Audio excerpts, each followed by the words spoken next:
മാലിന്യങ്ങൾ രണ്ടു തരം: അഴുകുന്ന മാലിന്യങ്ങളും അഴുകാത്ത മാലിന്യങ്ങളും. അഴുകുന്ന മാലിന്യങ്ങൾ നമുക്ക് വളമായി ഉപയോഗിക്കാം. ഞങ്ങളുടെ വീട്ടിലെ കിച്ചൺ വേസ്റ്റ് വളരെ ഈസിയായി ഞങ്ങൾ തന്നെ കമ്പോസ്റ്റ് ചെയ്യുന്നു. ജൈവ മാലിന്യങ്ങൾ വീട്ടിൽ തന്നെ കമ്പോസ്റ്റ് ചെയ്യാം.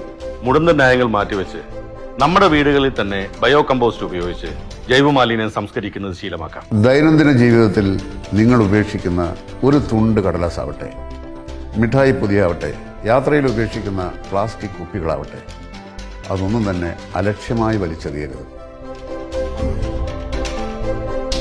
അത് വൃത്തിയായി സൂക്ഷിച്ച് പാഴ്വസ്തുക്കൾ കൈകാര്യം ചെയ്യുന്നവരെ ഏൽപ്പിച്ച് പുനഃചംക്രമണം ഉറപ്പുവരുത്തണം. നമ്മുടെ മാലിന്യം നമ്മുടെ ഉത്തരവാദിത്തമാണ്.